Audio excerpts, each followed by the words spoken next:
हिम्मत असेल तर निवडणुका लढव, मैदानात येऊन 288 पैकी 8 तरी उमेदवार निवडून आण, भुजबळांचं जरांगेला थेट आव्हान. भुजबळ बोगस समितीचा राष्ट्रीय अध्यक्ष, महाराष्ट्र सदन खा, मराठा आरक्षण खा, भुजबळांना फुकट खायची सवय, जरांगेंचा हल्ला बोल.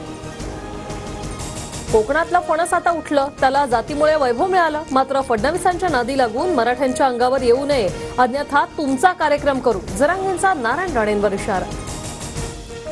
ओबीसीतून मराठा समाजाला आरक्षण देणार नाही, सगळेसोयऱ्यांना आरक्षण मिळणं शक्य नाही, 4 आयोगांनीही तसं सांगितलंय, भुजबळांचं सांगलीतल्या मेळाव्यात वक्तव्य.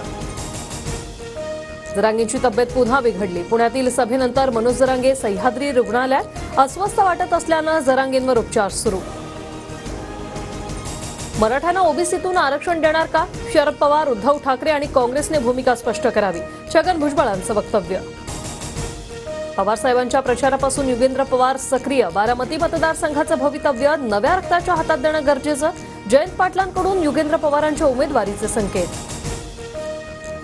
अजित पवार आज मालेगाव, धुळे आणि जळगाव दौऱ्यावर, गुप्तवार्ता विभागाच्या सूचनेनंतर अजित पवार यांच्या सुरक्षेत वाढ. सुशीलकुमार शिंदेंनी वीज बिल माफी दिली, मात्र विलासरावांनी शेतकऱ्यांना दुप्पट बिलं दिली. उद्धव ठाकरेंकडून सरकारी योजनेचा दाखला, तर काँग्रेस पक्ष कसा हे ठाकरेंनी सांगितलं, फडणवीसांचा टोला.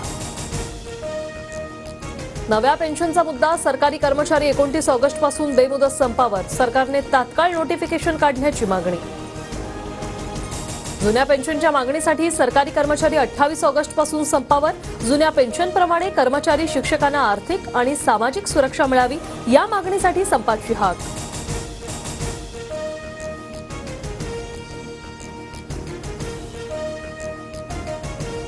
नॅशनल हेरॉल्ड प्रकरणी राहुल गांधी पुन्हा रडारवर, ईडीकडून पुन्हा राहुल गांधींना समन्स पाठवण्याची तयारी सुरू.